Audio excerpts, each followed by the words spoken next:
shooter's gone. They saw him run out. This way. He went out this door. What was he wearing? Is there any victims I need? There's a victim down on aisle 52 right here. I heard gunshots. This is 20-year-old Keith Agee. Within minutes of sitting down in this room, he will admit to murder. The victim is 18-year-old Brooklyn Sims. 7497. Multiple people outside confirming shooting down by the garden center. A young mother shot dead inside a Home Depot store. Keith is her ex and the father of her 1-year-old daughter. With a confession already on the table, this looks like an open and shut case. This woman is Sheila Agee, Keith's mother, and the grandmother of Brooklyn's daughter. At first, she looks like nothing more than a grieving family member. But detectives are about to find out she knows a lot more about this murder than she's letting on. On August 11th, 2023, a chaotic scene unfolded inside a crowded Home Depot in Pensacola, Florida. At approximately 1:21 p.m., a series of loud pops echoed out from the back of the store, sending shoppers and employees sprinting for the exits. 17497. Multiple people outside confirming shooting down by the garden center. That's for traffic for a unit. The shooter's gone. They saw him run out. This way. He went out this door. What was he wearing? I couldn't see it. Real light faded blue shirt with two white stripes on top. It was that black. Light faded blue shirt, stripes down the side. Find it. White male ran back toward Davis Highway. Go ahead. Is there any victims I need? There's a victim down on aisle 52 right here. We'll confirm victim on 52 heavy traffic.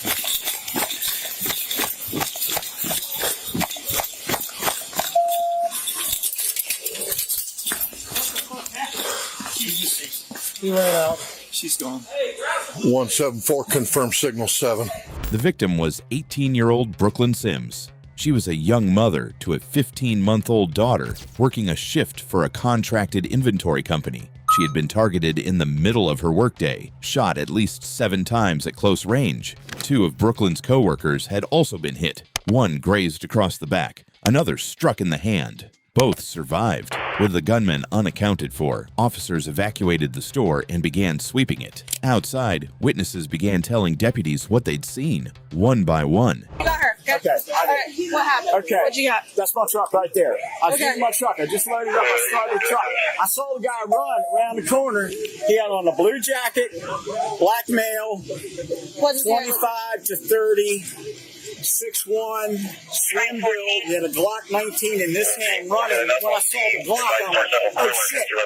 I started out across the park. So black male around in his 20s, 6'1", Glock Mostly 19. blue with white stripes on the sweat jacket, workout jacket, zip up the front workout jacket. I knew I should have hit the car.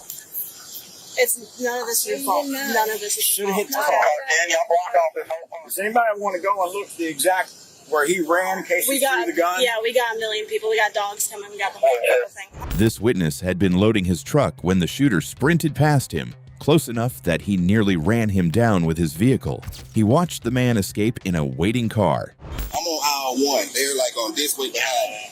I heard a voice that I don't recognize. I thought he was cussing, but I heard him looking down at her because she's been down counting. He said, "You think I'm playing with you?" or something like that. Like he made a comment, said, "You think I'm playing with you, or you think I'm talking to you?" He made that type of comment. I loaded and just started shooting. That's it. He kind of just walked up and it sounded like he said one word. This is Illinois. Can you send that photo of picture 2? Did you see him shoot? Within like 10 seconds altogether, all that happened. Okay. I didn't hear her say a word before she had turned around and he had just started shooting. Okay. So not much of a conversation. Maybe he just said a couple words. He said a couple words or one sentence and then she didn't say anything. According to these co-workers, there was no argument, no struggle, just one sentence from a voice they didn't recognize, and then 7 or 8 rounds. The whole thing was over in seconds. They couldn't say whether Brooklyn even knew the man. The last witness deputies spoke with knew Brooklyn better than anyone at that store. Her supervisor, 50-year-old Sheila Agee. I was gonna say she probably ain't gonna be able to talk. My name is Billy. Okay, what is the victim's name? Her name is. Oh, okay. I thought that was your name. No, Brooklyn. I'm sorry. Taylor. Yeah, that's Brooklyn. Brooklyn Taylor. My name is Sheila. I'm sorry. Did you hear or see anything? No, I was in. Okay. And so I heard gunshots, and I just. Okay. And how far away were you from this? You must have been close because you heard him. Yeah. And you heard him say, "You think I'm playing with you?" And then next thing you know, like 7 gunshots. I just heard the power. Do you know her well at all? Do you know if she has? I know. Does she have a baby daddy? Yeah, my son is her baby daddy.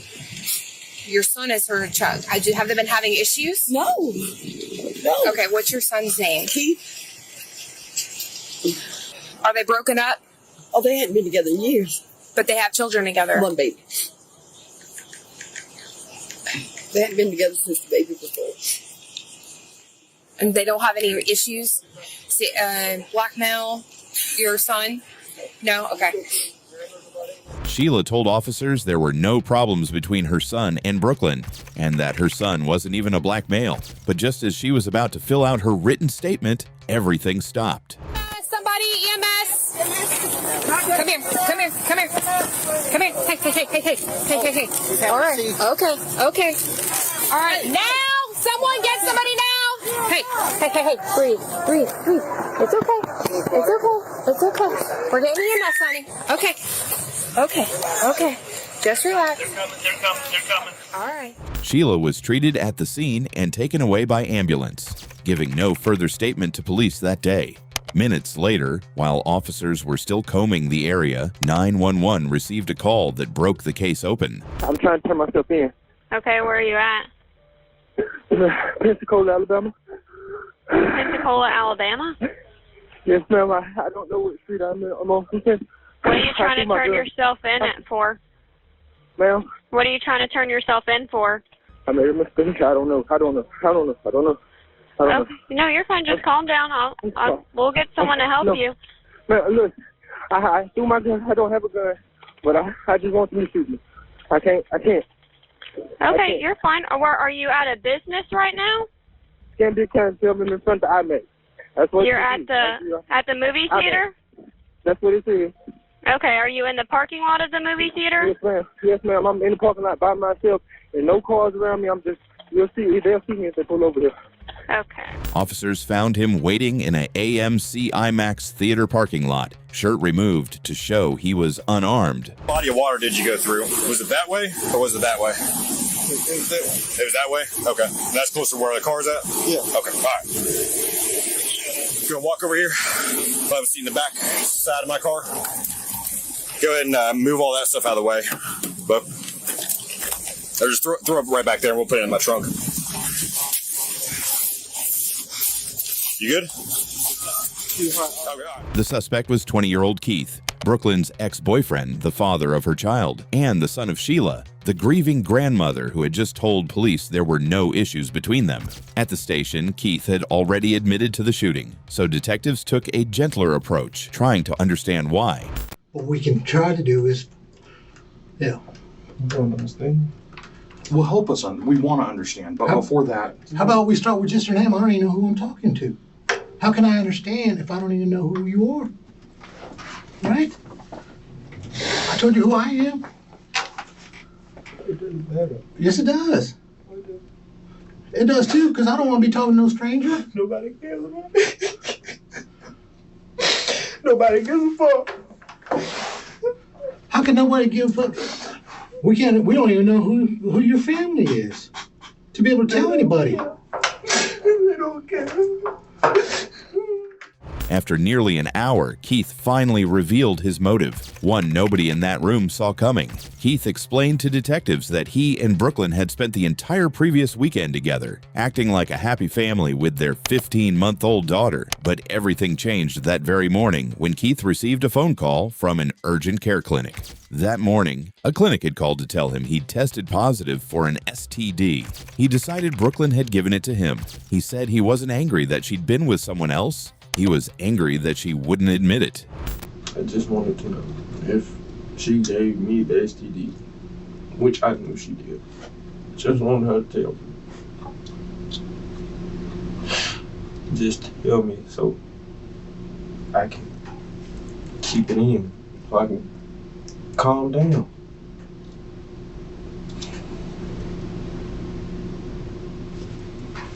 Because I'm putting the pieces together. You didn't have one going in, did you? No, sir. Enraged by a positive gonorrhea diagnosis, Keith left his job at an Alabama steel mill, drove home to grab his Glock 19, and drove straight across state lines to Florida to confront her. But as detectives began processing Keith's phone, they realized he didn't find Brooklyn on his own, and his final chilling admission broke the entire case wide open. I had to text my mama beforehand. You text your mama what? I had to text my mama beforehand. Okay. Okay. And y'all got my phone. Y'all got it open. I gave it to you. I was lying when I said, I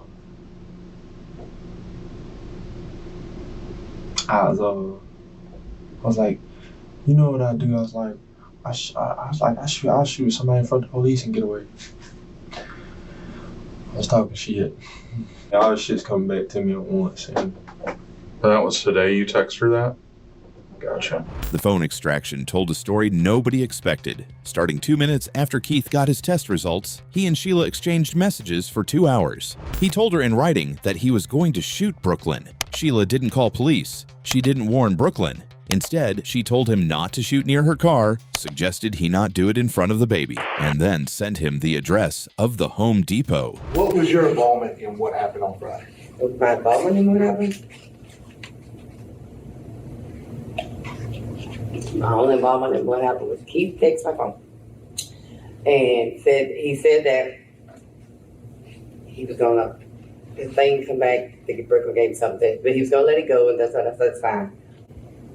Would it surprise you to find out that the text messages on Keith's phone weren't deleted between you and him that day? Between me and him? I mean, no, it surprised me. It wouldn't surprise you? Okay. Would it surprise you that I have 32 pages of y'all's text messages? No, that wouldn't surprise me. Okay. Do you want me to read some of those? You can. I mean, you can. If you want to, sir. As the investigator began reading her own words back to her, Sheila spun a desperate new alibi. She claimed Brooklyn had stolen her phone and was actually the one replying to Keith, pretending to be her. You're getting off right now. I'll give you the address here, and you can ride over here. It had to be Brooklyn. I would never. And do it so that you don't have to do it in front of Casey. I would never do that. But I understand where your hands Why are. would Brooklyn send that message I don't to know. him? I don't know. I would never understand. Hold on. Here's the problem. Yes, sir. Okay? So what you've told us thus far is that, well, Brooklyn took your phone. I didn't think she took it. But then you're texting him. Now, conveniently, you're only sending the messages that make you look good. No, hold on. Let me finish. That you're trying to talk him out of it, and then you want to come back with when there's the messages that he'll talk about shooting, and then also, Brooklyn's got my phone again. So you guys are just handing the phone back and forth. Then. No, I'm sorry. Well, I know that's what you're you're saying. I know that's what you're saying, because you're acknowledging the text message, and then when the one that comes up that's bad, no, that wasn't me. That was Brooklyn. So what you're saying is, because he's reading You're right. So what you're saying is, you and Brooklyn are standing there handing this phone back and forth. Sir. Bear in mind, we got video of the Home Depot. I'm saying no. That we're not sending that back and forth. You never had a clue where y'all were at, other than you were in Pensacola. And even if he knew, do you know how many Home Depots there are in Pensacola? I mean, he could have driven around all afternoon trying to find y'all and probably never gotten there. I'm sorry. But you shot the address right to him. Come on, come get her. After I've called you a bitch for not doing it, after I've told you... I swear to God, I didn't do that part. Okay. Come on. Okay. So again, we're back to, we switch back the phone back and forth. So it's me texting, it's her texting, it's me texting, it's her texting, it's me texting, it's her texting. The flow your story doesn't hold water because the flow doesn't make sense. Confronted with store surveillance footage showing her pacing and texting completely alone during the exact window she claimed Brooklyn had her phone, Sheila's alibi collapsed. She finally admitted to sending the address. You don't come up here and kill this bitch. No. I did not know he had a gun. He told you he was going to shoot her up. He said that all the time. He said, if my mom will open the door, if she won't get out of the car, I'm going to open the door. I thought he was talking Don't shit. Shoot me. I thought he was talking shit. He talks shit like that all the time. And then that's when I went to Hey, guess what? He wasn't talking shit. Sir, I did not know that. I did not know that. I don't think I'd have taken a chance if it'd been me. I understand that, sir. She was arrested and charged with principal to first-degree premeditated murder. Keith Agee stood trial first. He took the stand in his own defense, trying to convince the jury that the murder wasn't planned, that he only snapped at the very last second when he found her on the aisle. Seeing Brooklyn brought sort of a sense to me, brought me back down to earth. You know, being hot the whole way there, driving mad, seeing her kind of brought me back down to earth. So I remember pointing out my finger. I never got close enough even to touch her. I said, "Hey, you gave me something." And she said,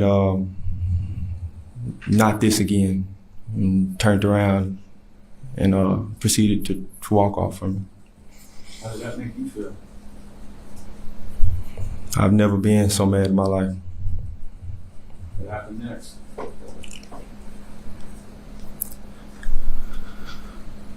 I pulled my firearm from my waistband and I proceeded to shoot Brooklyn.